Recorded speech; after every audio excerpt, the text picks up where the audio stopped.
Hello, everyone, and welcome to another episode of the Ginge Pedro Show. I'm, of course, your host, Gingeborn. Alongside me is Mr. Crowley himself, Pedro Ain. How you doing, buddy? I can't see shit. I can't find my glasses. How you guys doing?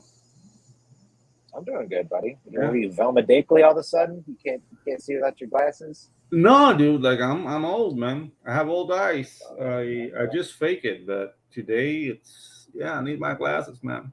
I've been drawing all day, getting some surprise for people. So oh boy, awesomeness. It's getting old is a thing, I suppose. I turned 31 in July, and I forget about that. Oh, you young pup.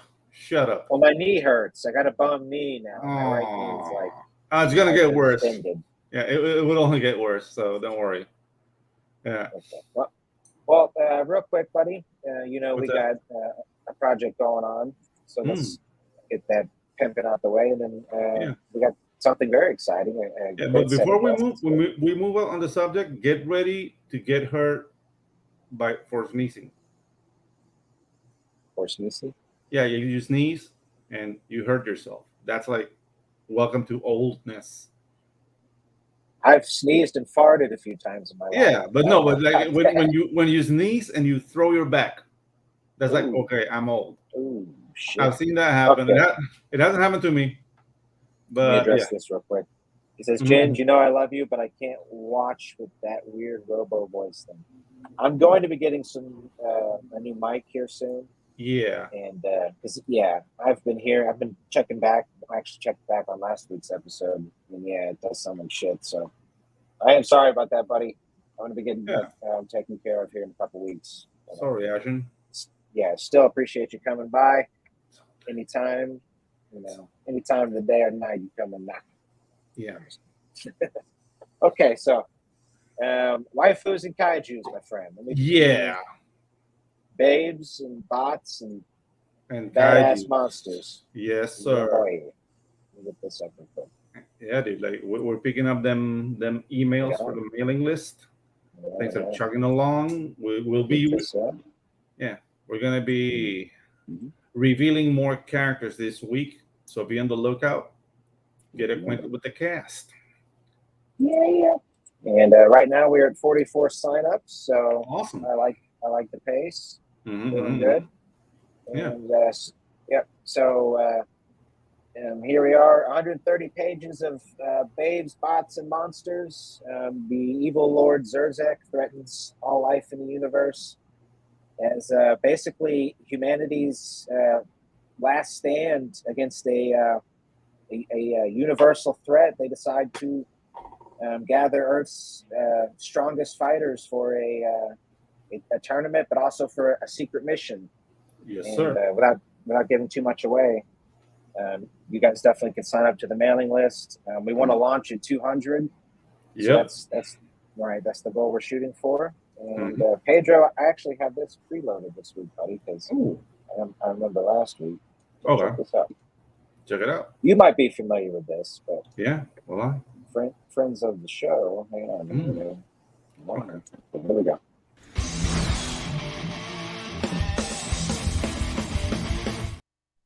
So I'm gonna be making like little bumpers, like if it was an animated show, like like when you go. And also, there's gonna be like a full-fledged like trailer, like fully animated, like Galaxy Rangers. So lots of things coming down the pipeline for Waifus and KAIJUS. I'm motivated, and I want to do this. But enough about that. We have guests today. All right. Like we always do. Let's do this. Okay, buddy. So without any further ado, let's bring out rock stars Odin, Dasko, and James Cockrock. Fellow Ginger even. Yes, sir. What's up, boys? Yeah. Good evening. Hey. Hello. It changed the scenery. Like, wow. Like, well, there's like issues out on the back patio, even though I wanted to smoke. And I was like, okay, come back inside closer to the router. Okay, great. Excellent. So again, thank you guys for joining us. Looks like James, he mentioned, I think either behind the scenes, that he might be in and out. So that's quite all right, though. Yeah. Appreciate it. That's his style, in and out. Yeah. We got a real quick here. Sketchy Guy in Nevada. He says that looks great. Thank Awesome, you, sir. Glad you like it. There will be more. All right. Thank you for that, by the way. Yeah. I think if you ever want to just interrupt somebody, just play that little snippet of the Ginger Girl. Oh, yeah. Like somebody's like overstepping, like dan, dan, dan, dan, dan, dan. Yeah, that's actually not a bad idea. That's a riff from my band, Tucson Yakima. Nice. So it's Preserving Alcohol. Alcohol. That's the name of that song. But Nice. so we have a record that hasn't come out because we're lazy and we haven't heard it yet. And I have like 13 songs, so I'm just gonna grab like little snippets of here and there. And though I'm recording a song for the trailer, like I'm already with my brother, and we're gonna do like an 80s style like metal thing for it.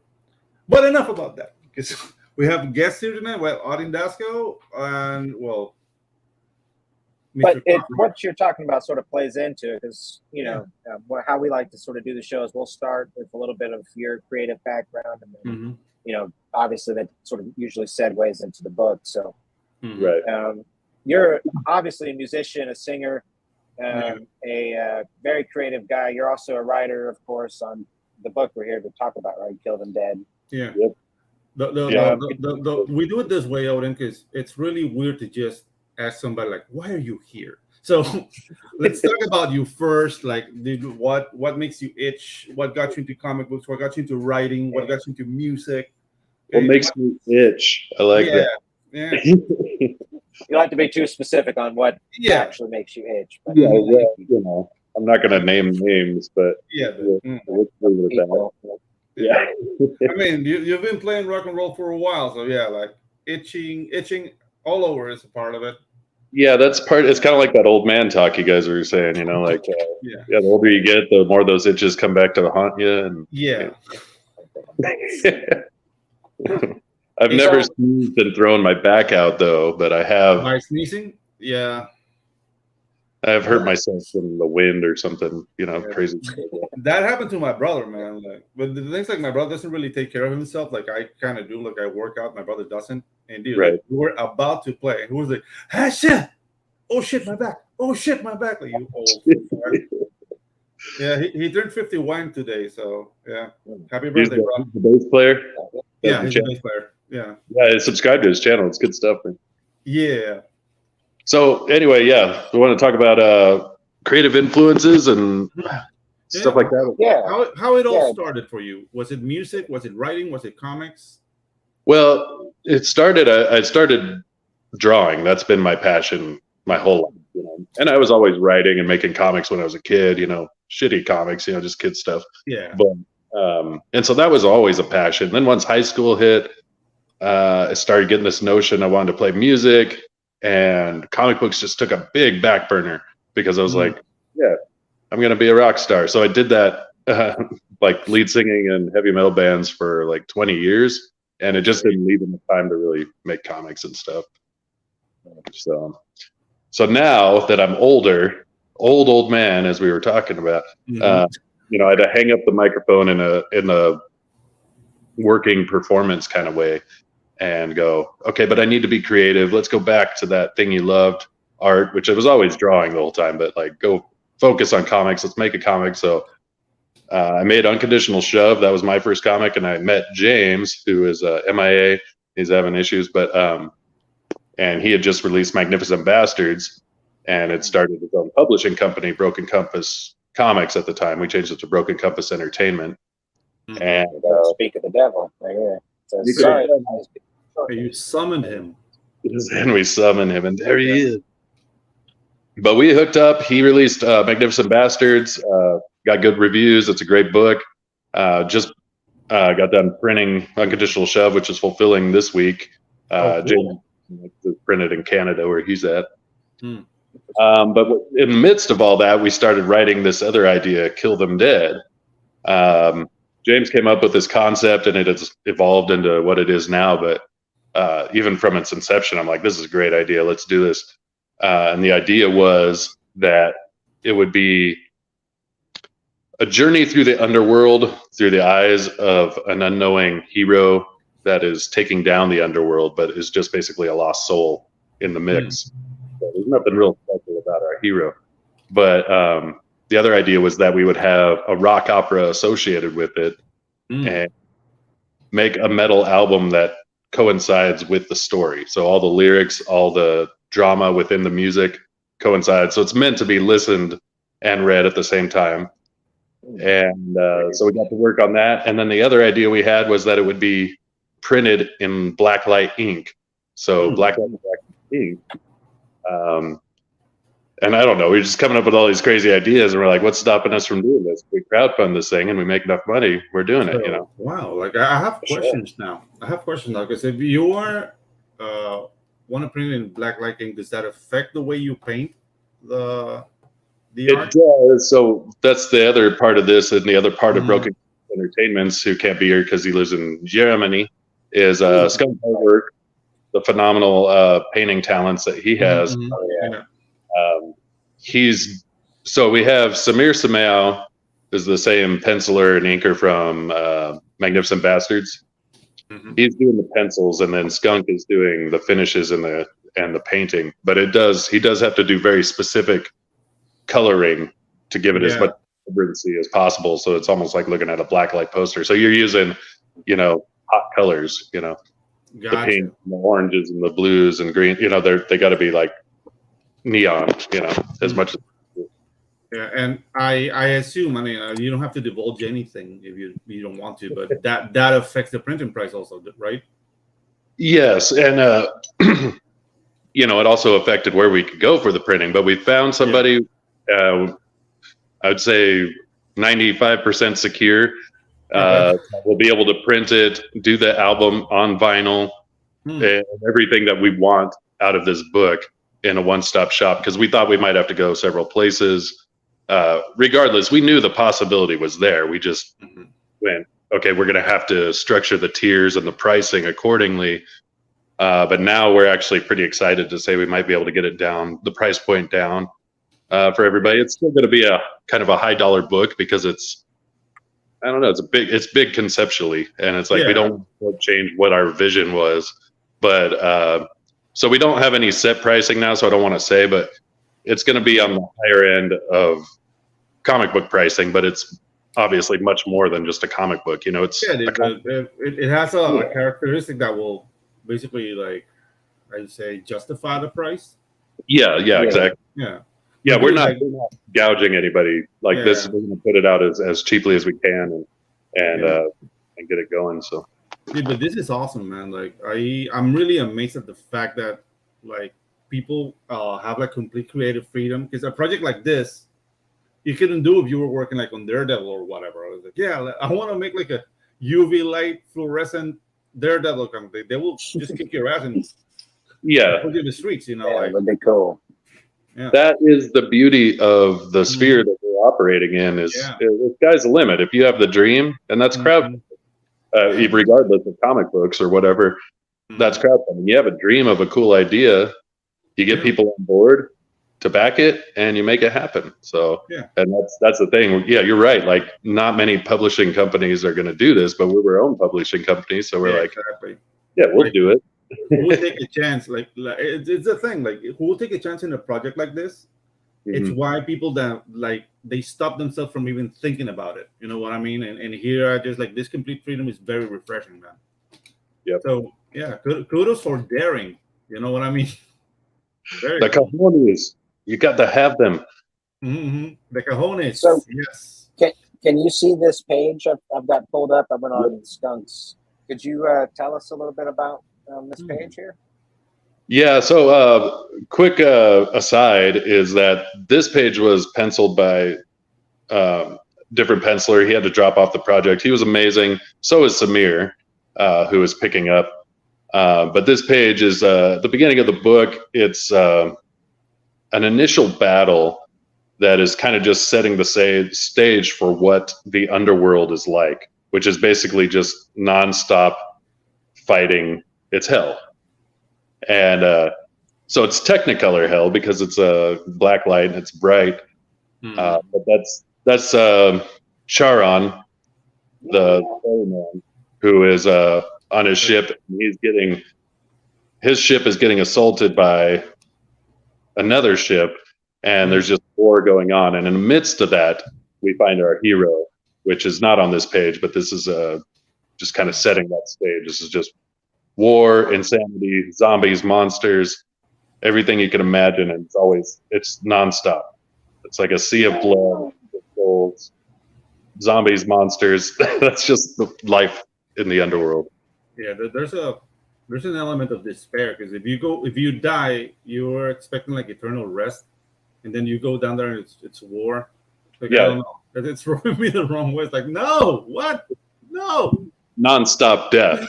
You don't have to die. You just nonstop death. But that is built into the narrative of the story, which I won't talk about because it's spoiler. But don't give anything away. The idea of death and not being able to die is part of the narrative. Okay. We'll leave it at that. Right. It's interesting that's also sort of plays on the name too. Kill Them Dead.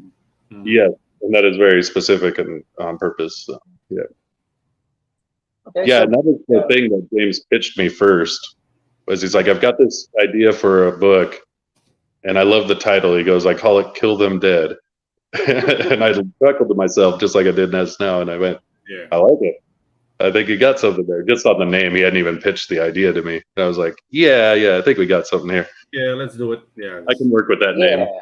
That's basically the same way that WAIFUS and KAIJUS came about. Pedro said the name to me and asked me if it was a dumb idea, and I was like, this is genius. Right, right. Two things that people can't get enough of, WAIFUS and KAIJUS.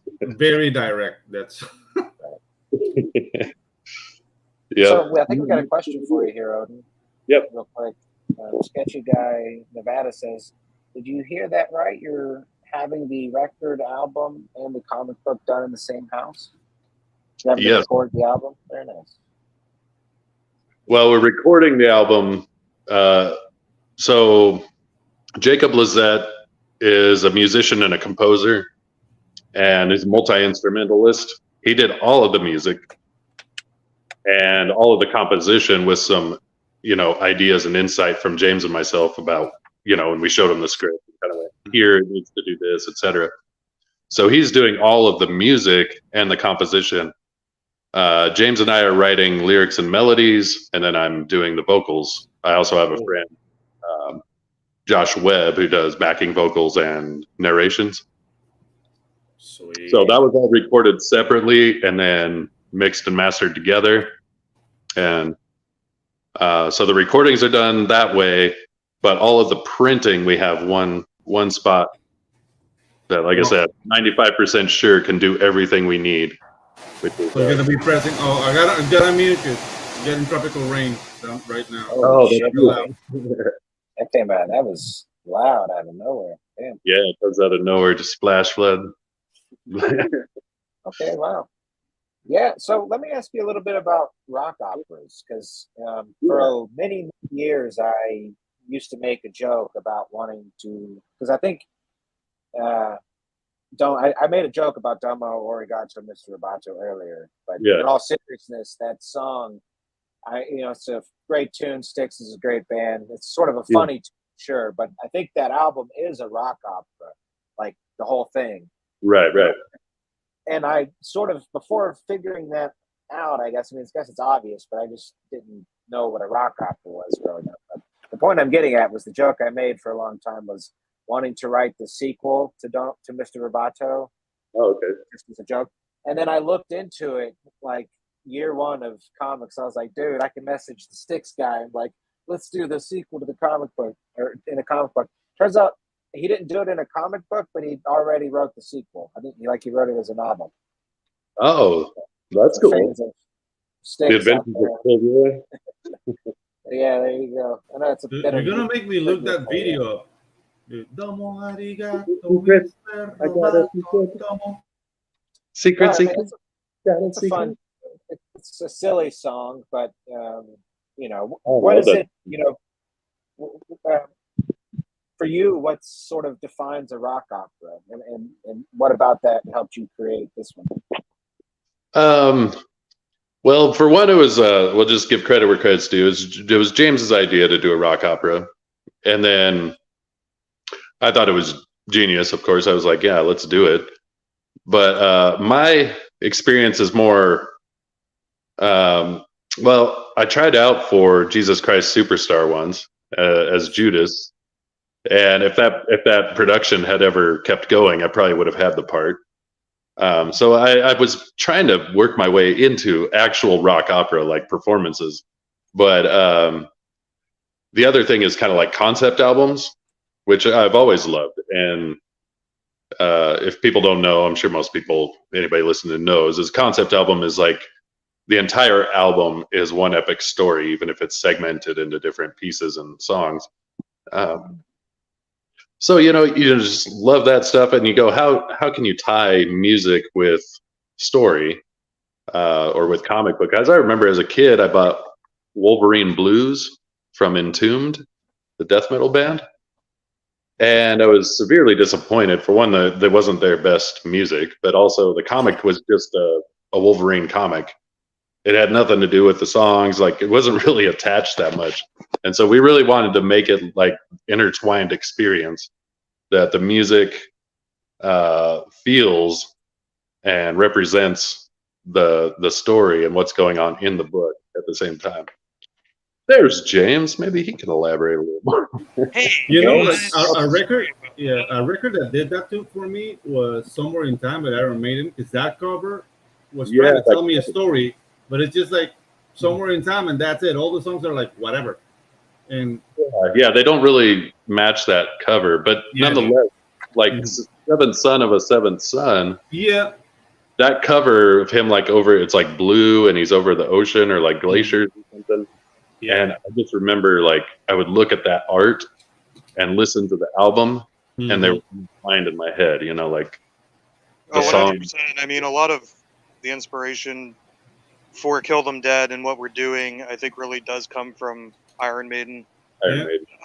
Just, I'm the same way. Growing up, I would listen to all the Iron Maiden albums and just stare at the covers and just try to piece together, how does this song match this cover art, right? So, kind of the idea with Kill Them Dead, we want, as you're listening to the rock opera and looking at these images, they're matching completely with what's going on, and the music's kind of guiding you through the journey as you go. Yeah. Well, and to that point, like sometimes they didn't match, and your mind was trying to make a match. Yeah, exactly. Like Molly Hatchet with the Frank Frazetta covers, it never did anything. Like I'd probably like Molly Hatchet if Frank Frazetta was never associated with them. I'm flirting with disaster. I was just like, why doesn't this sound like it should go with Death Dealer or Frank Frazetta? Yeah, exactly. I mean, I see Death Dealer and I wanted to listen to Manowar or something like that, Yeah, I didn't see, and I thought Molly Hatchet, and they have Hatchet in their name. I just assumed they were going to be like, way different. Molly Hatchet. I'm pretty sure they're like somebody's from like blood related to Leonard Skinner from that band. It's like somebody's brother. Yeah, because it's very Molly Hatchet. Yeah. Which is fine. Like I said, I might even like it, but I was so pissed off that it didn't make covers. Okay, so I'm on the. We can properly welcome James back here. Hey, buddy. Thanks for. Hey, sorry I'm late. My apologies. I was actually just coming back from hanging out with the illustrious Matthew Bond. We met up and had a beer. So my apologies for being late, but here I am. Oh, good, buddy. Absolutely. You got to take a load off sometimes. So could you talk a little bit about the creation of the project, and just what was the inspiration for you, and then, you obviously took it to Odin, and then to you guys, here we are, basically. Yeah, of course. So I know Odin had said, I came up with the title, Kill Them Dead. I'm like, I was like, this title is awesome, Kill Them Dead, right? It's just I could totally see it in my head as soon as I thought of it. The original concept was similar but vastly different than where it is now. But a lot of the thought process of where I was kind of is still in the book, where I kind of pitched it to Odin where I'm like, I want to do something in the underworld that feels like a video game in a sense, where it just keeps getting bigger and bigger as you go, and you're pretty much doing a boss fight rush, and you know, the boss fights are just getting more and more crazy as you go, set behind a metal album soundtrack. And we kind of ran with that idea, and you know, we changed quite a bit, but also, you know, kept that feel. The book does get bigger and bigger every page. It's kind of become a joke in the writing with me and Odin, where we're kind of one-upping each other. Every page will take a turn. So like, Odin will write something, and then I'm like, okay, I'm gonna one-up that, and then I'll write something, and then he'll write the next line and one-up that. So it gets bigger and bigger the further you get into the book. It becomes just absolute madness. It's pretty cool the way that we're doing it. I like it. It really sounds a lot like you start off sort of walking hand in hand, and then by the end it's racing to beat each other to the finish line in a way. Yeah. Well, I mean, it's a lot of fun because Odin will come up with something so outlandish, and then I have to sit there and go, how can I make something even bigger than that, right? So yeah, you're describing like a slam dunk contest, you know. Exactly. Like, here you go. Yeah. I'm gonna win those. Oh, 360, 180, motherfucker. Take my head off and dunk it in the basket. Yeah. But another thing that I'll say that's you know, I'm pretty happy and honored to be able to finally do it is that we did incorporate something that I wrote maybe almost 20 years ago that I was super proud of, and we have incorporated that into being the kind of the prologue of the book. And that story also really influenced kind of where we went with things. It's kind of the setup as to why everything is the way it is within the tale. So I'm really happy that I got the opportunity to finally make that story from 20 years ago a reality as well. You know, you got to hang on to all your old art and old stories, and one day you'll have the opportunity to use them. There you go. And just to let everyone know, that is like a fairy tale that you wrote. So yeah. The prologue is like this beautiful fairy tale that, you know, gets dark and then just goes into this next part of the story, and just goes darker and darker. So that's our way. You can dig it. So James, could you tell us a little bit about you as a creator? Are you an artist as well? You're obviously a writer. Are you a musician too, or? I dabble. Mainly just a writer. I'm starting to try to learn to draw again. I do a lot of digital art, which I do okay, but you know, I'm trying to actually start learning to draw again. But I mainly just write, and I'm kind of the story guy. I come up with 1,000,001 stories. I think every time Odin and I talk, I have a new pitch. That's true. No, I feel that. I've pitched Pedro a lot of stuff. He had to tell me the other day, we have too much on our plate right now, buddy. Yeah. Well, and it becomes a cycle of like one thing moves to the top and you go, well, that went to the back burner. But occasionally we have something like Kill Them Dead where we're like, this doesn't go to the back burner. We're going full bore with this one. You know, like I describe my dealings with James as like he has all these ideas and they're like balloons flying up to the ceiling.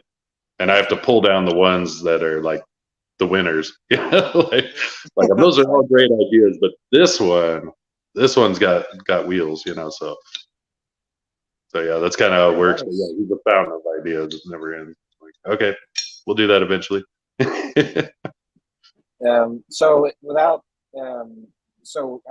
How far is the artist into the book right now? Is he like halfway through on the art, or is the whole thing drawn and Skunk's still coloring it now, or?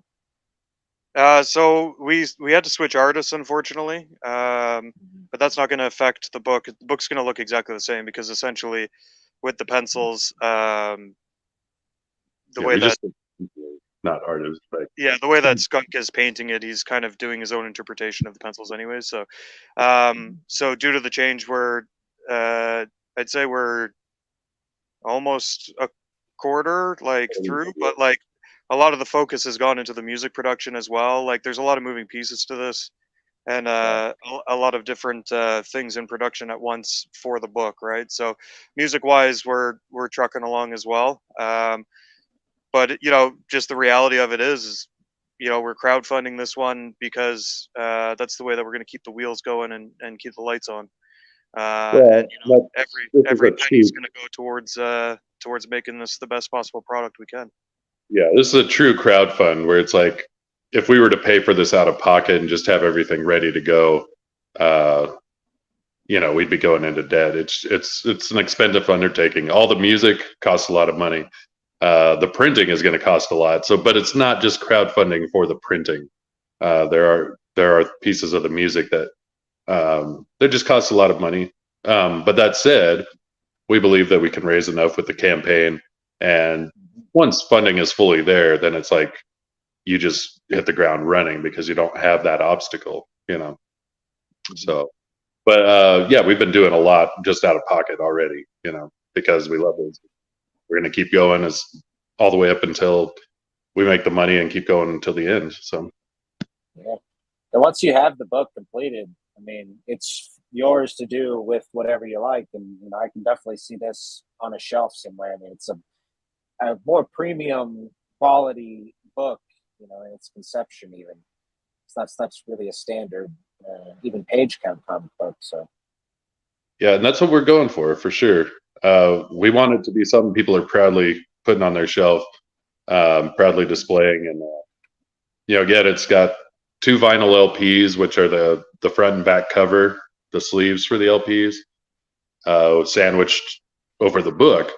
And so that's a pretty novel thing. I don't think it's something that I know of that anybody's done. So let me ask you guys this: how did you come across the colorist, your painter, Skunk Artworks? How'd you guys meet?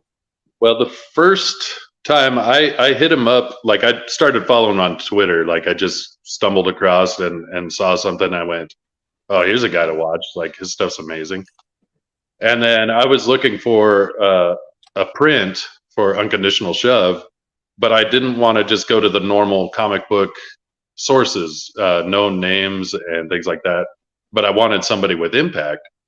And I was like, that guy I came across, Skunk Artworks, who does all these hand painted things, I think he would be great. So I got him I commissioned him for a piece for Unconditional Shove for a print. And then James hit him up for a piece for Magnificent Bastards. And after that, we just started talking a lot. And it was similar to when James and I met. We said, hey, this guy shares a very similar creative vision. I think he really fits with what we're trying to do. So not only did we bring him on board as, the painter on this project, this is the trifecta. He couldn't be here today, but he is part of the team at the table, the owners of Broken Compass Entertainment. So it's James, myself, and Skunk Artworks. Oh, nice. Yes, actually, we were really happy to have Skunk sign on as one of the ownership and great into the company, and he's working a lot on promotion and stuff for Kill Them Dead. But I mean, moving forward, he has a couple of books that he's going to be doing down the line as well. And we're pleased as punch to have him be part of the crew. Fantastic. Yeah, I actually noticed that the 3 of y'all were listed on your website. I was trying to get people's contact info. So there's that for anybody interested. We also have your Kickstarter here in the chat. You guys are almost to 100 signups. Are you guys launching at 100, or is there a date in mind? So we are on Kickstarter and Indiegogo. Okay. So it's kind of a pick your poison. We are at about 200 signups total. Yeah, we have about 100 each. Very nice. Congrats, guys. Thank you. So, but we're launching September 30th on Bancroft is the plan. Yep. And yeah, just trying to get as many more eyes as we can on it prior to launch. At this point. Yeah. More signups, the better. There are perks to signing up early, but the main thing is it helps us understand where we're at. We did kind of originally say like, kind of like you guys are saying, at 200, we feel good. We can actually. So when we got close to that point, we picked the launch date, and so yeah, September 30th. So about a month from when we launch it. Wonderful. Very nice. Launching on Bancroft. Hopefully you guys do well. It's a really unique book, and he's got a great audience. So the Bancroft poem. Here we go. Yeah, I think. Sorry, go ahead.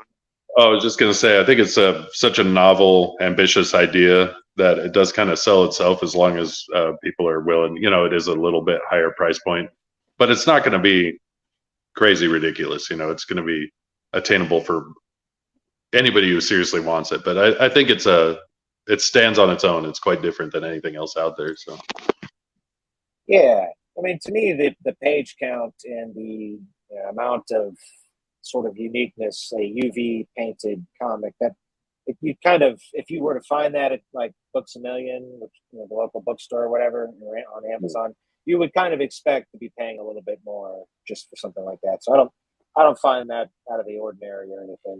That's just the book alone, and then you factor in the music. Like if you were going to buy an LP, a double LP with that amount of music, you're talking $30-40 for a low end, Right. to get that kind of LP. So yeah, we're going to do it as economical for everyone as possible while not sacrificing the vision of the coolness that we want to bring.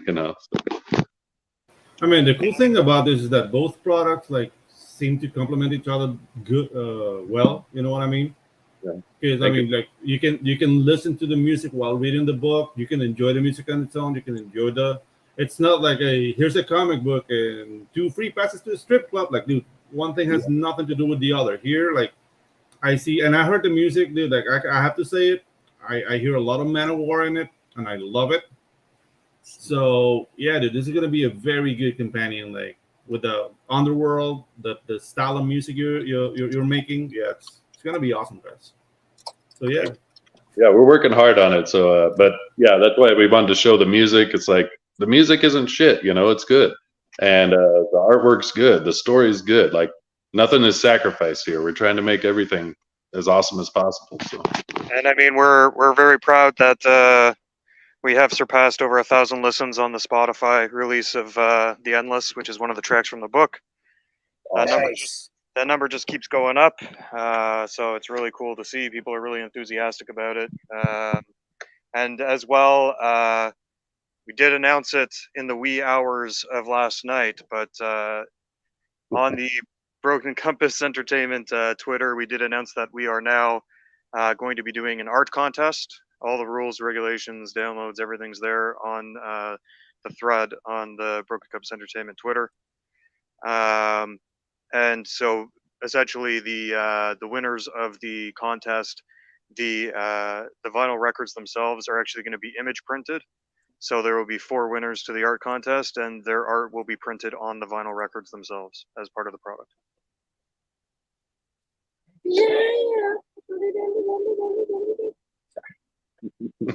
Pedro, you're muted, buddy. Yeah, that looks good on the resume. Like I have an album cover. Oh yeah, it's something. If you won and you backed it, you hang it up on your wall. You're like, your art on a record. That's pretty cool. Yeah. No, that's actually a very unique opportunity. So, you guys mind if I play this trailer right here? Yeah, Pedro has to mute himself, but yeah. It's been a really relaxing storm is stream bringing without him. ambience. So this is just like it's buckets of water falling on my roof right now. I think Pedro is in the underworld right now. Mm-hmm, yeah, I mean it's Latin America, so yeah. Yeah, basically. Okay, gang, let me get this off here. Pure speculation, just an educated guess. I'd say that man is alive.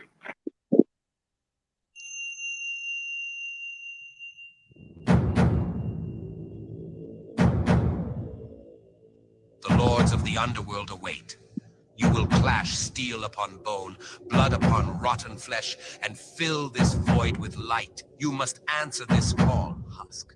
You will be the one that will finally kill them dead.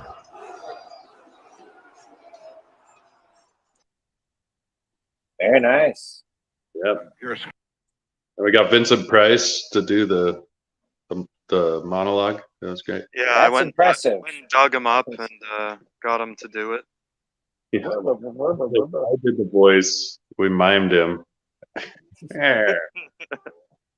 No, I thought that was Vincent Price's voice. I haven't seen what that was from, but I grew up watching his stuff, and especially the Scooby-Doo Vincent Price stuff. Oh, yeah. Yeah, he's so iconic for everything he did.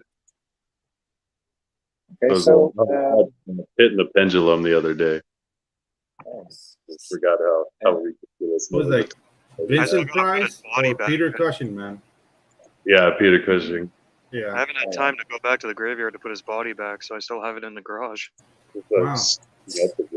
I mean, it's gonna be old bones, so it's not gonna smell that bad. Just keep him there. If I know anything about corpses, and I do. So, James, let me ask you. We sort of got to know Odin's creative history a little bit. Could you tell us a little bit about yourself? You're a writer, you said. You said you even have a short story that was from 20 years ago. Have you been writing, your whole life, or at least 20 years, right? Or yeah, I've been writing a very long time. I used to ghostwrite way back in the day. I used to ghostwrite for a couple of companies back in the day, and I just kind of never stopped writing, and as it's always been kind of the dream to have my own book, which I have. Now I have Magnificent Bastards out, and I dabbled in music and kind of a little bit of everything, but writing is the main passion. Very nice. Okay, I can dig that. I'm sort of the same way. I play a couple instruments. Drums is what I grew up on. I play guitar. I can't shred. I can hold rhythm and chords and things like that. But Pedro likes to bust my balls. I picked up the ukulele for fun way back in the day, and then I mentioned that one time on the show, and now I can't seem to live it down. So very effeminate instrument, sir. It is. I won't argue, but it is fun. And you're not that fat to be playing the ukulele. You got to put on a few more pounds there. I lost the ukulele. I've had two. I've lost them both. One was to a stripper I was dating, but I left at her house, and we broke up, and I lost everything. My DVD collection, my ukulele. She took you. That's what you get, Ginge. That is what I get. You get a stripper, you take your chances. No, I mean, that's what you get for playing the ukulele, but yeah, the stripper also, yeah. No, the second one, I was headed to the gym, and I was just like going to bring it in the car with me, toss it in the back. And I got, I smoke weed, gentlemen, I'll just say it. And I got high before going to the gym, and I put my ukulele on top of the car, then drove down the road with it, and that was it. So it's a sign from God. It's a sign from God. Great loss. Yeah, great to grow loss. up and become a man. Yeah, I just haven't bought another one since I'm like, fuck it. Yeah, how many is it going to take for you to get the sign? Dude, the sign, like, dude. I will say this. It's a really good instrument to learn, because I was playing it before guitar. So when I eventually picked up guitar, it was like, I was already sort of familiar with the concept. That's why I like banjo. I picked that up for a little while. It was one of the easier instruments to learn. You see, banjo is dangerous. Like, I can get behind a banjo. Yeah. All those metal strings. I like to distort a banjo. Yeah. Have you heard that? Like when people put like metal distortion on it? Yeah. It's insane. Yeah. Yeah. Surprised more people haven't done that. And I like mandolin because that's my style. Like the trim picking. double picking that. And I did play the mandolin in school, but I was already playing guitar. I mean, I started playing guitar like at 9, so I was shredding already by 12. Like I could play like Metallic and all that stuff. And the teacher heard me playing like Master of Puppets. I think like I was playing the solo in the classroom. And like, oh, you have to play the mandolin. It's like, do I look gay to you, teacher? Why do you want me to play that? No, but I really enjoyed it. The thing is, like, there's this like Spanish tradition down here called rondalla, and they like dress you in robes and you play like old Spanish songs. Yeah. And I was the mandolin player there. Yeah. Oh, nice. I was gonna say, like, surely you know how many women have been serenaded over the years with Spanish guitar and mandolin. Oh yeah. And ukuleles maybe. Yeah, by the third song. By the third song, I'm naked. That's all I'm saying. Ginge, how big are your hands? Do you have small hands? Is that why you chose the ukulele? Well, no, I have normal hands, but tiny hands. No, it was just the first one was a gift, and for my 17th birthday, and I was like, all right, sure, this will be whatever, fun, and it was fun, and then that one got stolen, and then I got another one, and then what happened to that? So. Yeah, I can see. It's interesting you mentioned banjo. That's one I've wanted to pick up. I live in the woods in Florida, in a swampy area, so the hillbilly in me just wants to pluck banjo outside. Oh yeah, dude. Really want to tell somebody to squeal like a pig, huh? I had a friend who lived in. He was a mountain hermit, like way in the mountains. I grew up in Colorado, and this was like. He had so many instruments. So every time we'd go up there, it'd be a bunch of people. And even if you couldn't play, as long as you kind of keep rhythm and sort of stay on key, we'd have jam sessions. But I would always gravitate towards that banjo because it was easy for me to like just pluck some things in key that sounded cool. And yeah, banjos are fun. And it's hard to get like really good. Because they put like finger picks on every single finger and just go inside. Right. You're like, how do you find ways to screw up there? It's one of those instruments that you get better at it the less teeth you have. Yeah, exactly. Exactly. Yeah, scurvy helps. Scurvy. Scurvy helps with banjo playing. Yeah. Guitar, you get better. Clothes you wear. You make a good point. The one thing hillbillies and pirates share, like one's way out in the water, one's way out in the woods, but both have scurvy. Yeah, exactly. All potato diet. Yeah, exactly. Potatoes and tubers, just like things you find. All the tubers. Around. Yeah.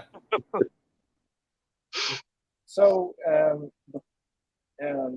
we usually keep the show around an hour, so we're headed towards that. But I did want to maybe show off a little bit more art from you guys. Yeah. I was looking on the Broken Compass Twitter. Website? Twitter? Yeah, well, I couldn't find anything without having to like really, I'm trying to not pay too much attention to Twitter, obviously on the show. But X, sir, it's X now. X. Sorry, I'm never going to call it X. I actually still confused too, but. Is there a page maybe one of you guys could message me real quick? The person putting the most art out there, if you look at Skunk Artworks Twitter feed, there's tons of stuff there. Or his Instagram if you don't want to go to X. Yeah, he's put out the most. There is also a YouTube page with some music if you wanted to play a sample of the music. Certainly, absolutely. Is that on that Broken Compass page? Yes.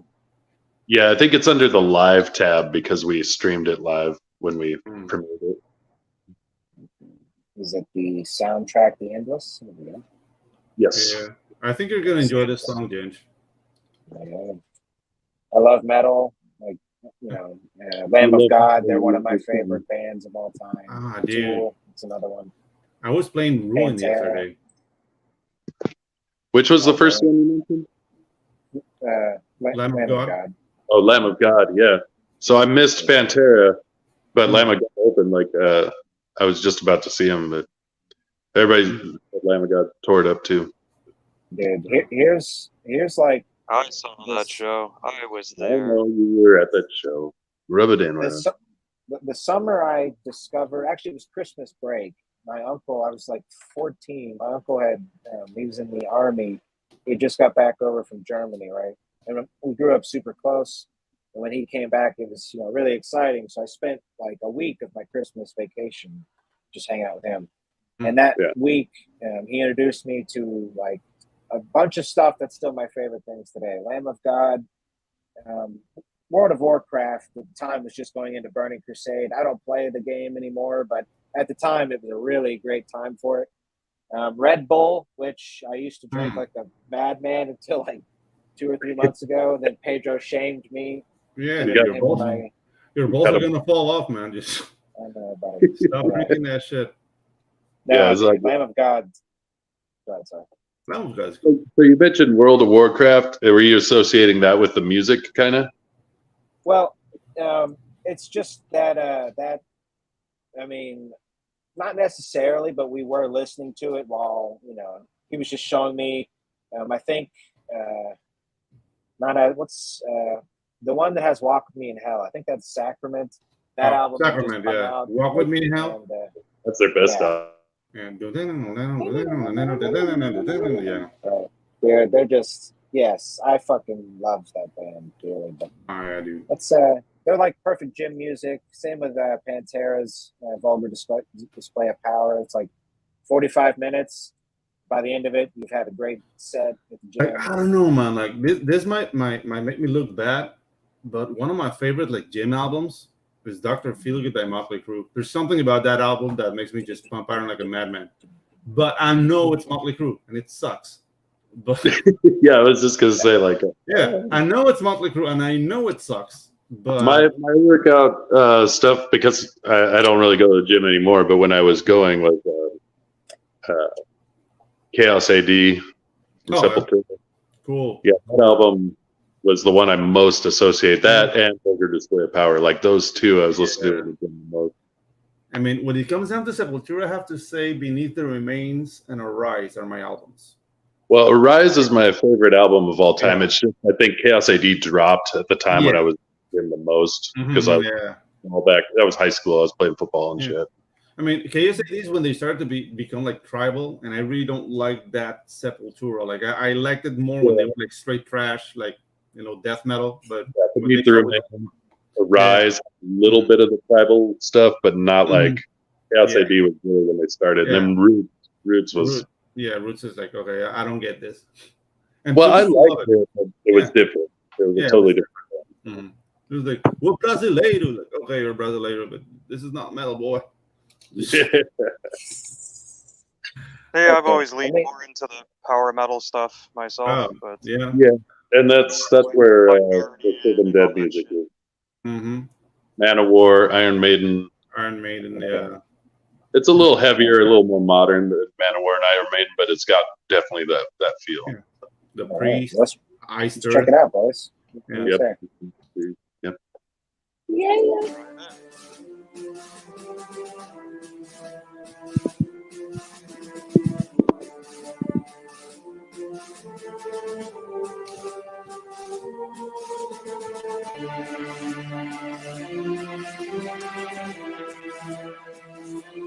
So this song takes place in the book when we're just entering into the underworld and getting acquainted with it. It's basically that scene that you were asking about coincides with this song. I'm digging it. With some ghosty type vibes. Yep. Like ghosts come out.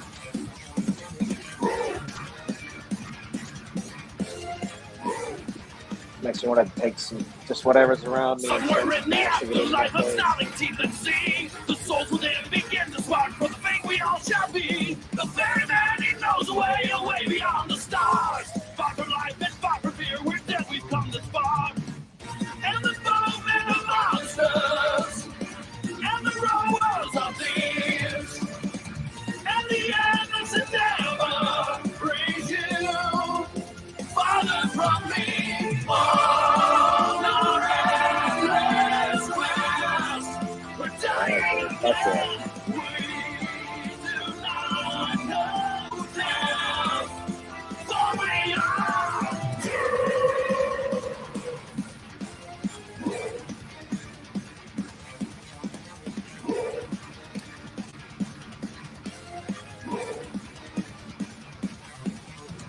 Somewhere lost and deep in time of old man grits his teeth. With a slash whip beneath the stars, not knowing what to be. The depths of Mark Antony, but leaves he knows away. Lost to life and fought for fear, will die again today. And the bottom men are monsters, and the rowers are thieves. And the endless endeavor of the hearts, she breaks free on her endless quest. She's dying again. So could I ask you guys a little bit about the creation of the lyrics? Like, they're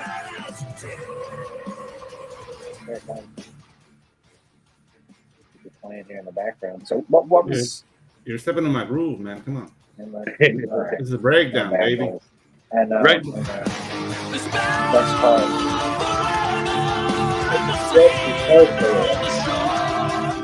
Okay. About after the guitar solo, yeah. Yeah, dude. I feel like Ace Ventura right now. You know, like, when he goes into the Cannibal Corpse concept, like, yeah, this is awesome, man.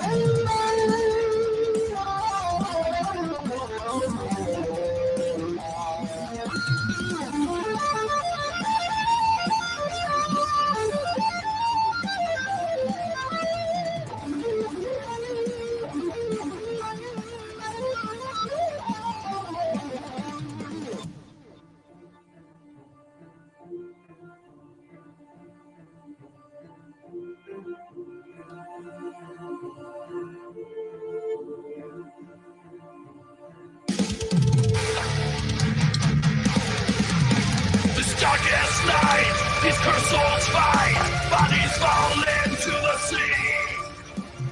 Forming a ranking, Minotaur and wrecking fight, as the two become one. Rowing the ranking.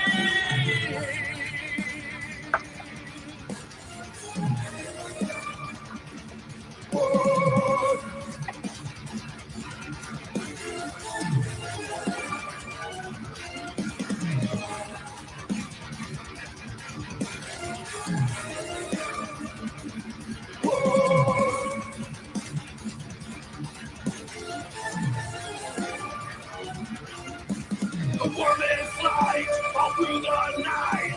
A 7 chains are cut. Here comes a wrecking, a sword inside, the wrecking's fight. The work swoops down to feed, grabbing the wrecking.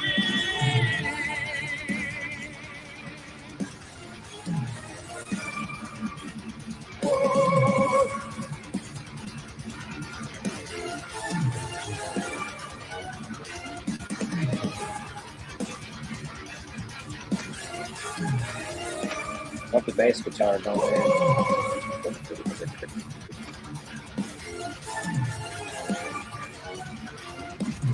Lion fate seems to guide us through the endless night.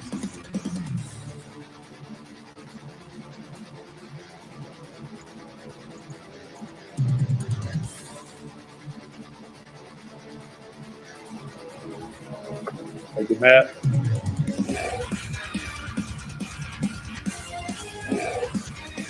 Thank you, Philip.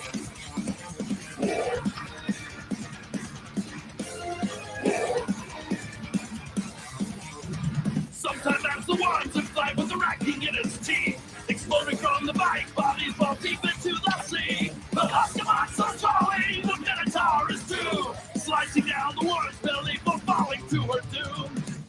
And the Minotaur bites her. Sending Fucking Minotaur.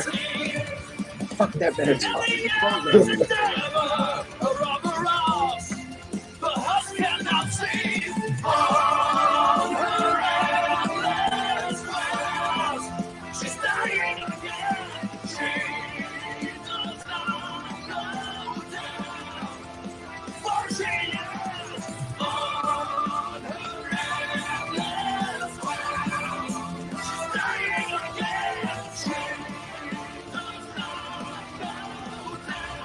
dude, this song can make it justify to your wife why you need to buy Gandalf's sword. I'm like, why do you need that? Why do you need Narsil, the flame of the West? Listen to this woman. Dude, very cool. Dude, a tasty groove, my friend. Mm-hmm. Thank you very much.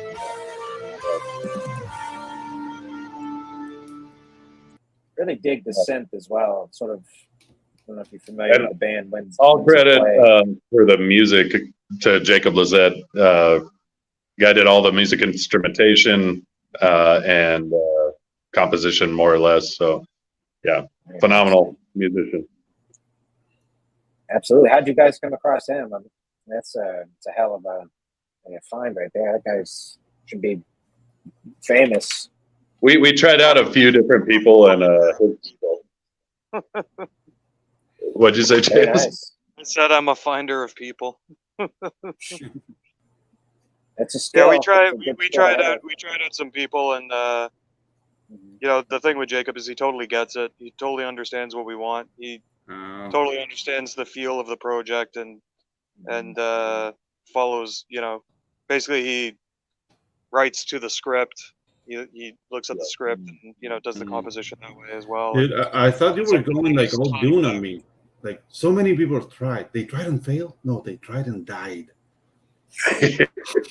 No, I think this is the only way to describe it here. Yeah, it's epic, man. I mean, that was a full ride. And the music did not let up one bit, dude. Like, it's that was thoroughly enjoyable. And to explain the association with the where it is in the book, it's like that first page we showed of Skunk work that had Charon's ship and the zombie with the spear and everything. It was like the idea of the endless is that it is endless war. And so we just wanted that track to just sound like this is the life you live. It's just endless insanity and war nonstop. So dude, that was awesome. You said it doesn't let up, and you know that's why we released that track, is to give the taste for the book, because the book itself does not let up from start to finish. It's that kind of ride. Non-stop action, non-stop fighting, non-stop rock. And there is dynamics, of course, in the music and in the writing, but yeah, in general, it's just amps up from beginning to end. So yeah. You know, honestly, everything I've seen today, like, shows, I mean, to me, that you guys clearly have the vision down. Yeah, and then you care, are executing. Yeah, for you sure. can see the care on the work, man. So congrats, man. Yeah, well, you know, it's one thing to have an idea, but the other thing is the execution. And so, yeah, we didn't want to skimp in any area and try to make things as cool as possible. You know, it gets talked about a lot, but like make something you want to buy. You know, Yeah. It's like I would love to have this, and I will love to have it here soon. But Oh yeah. Okay, guys. Well, we're at an hour, so if there's anything the two of you would like to plug before we bring this you know, your final what do they call that, an encore performance here, gentlemen? encore.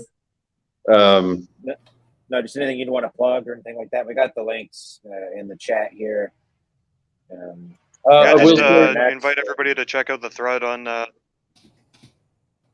Broken Compass. Invite Twitter. everybody to check out the thread on the Broken Compass Entertainment Twitter for the art contest. The art contest officially kicks off on September 1st, but you know, all the rules, regs, everything is up. So, you know, whoever wants to jump on in can jump on in now and get started. The contest ends on the 30th on launch.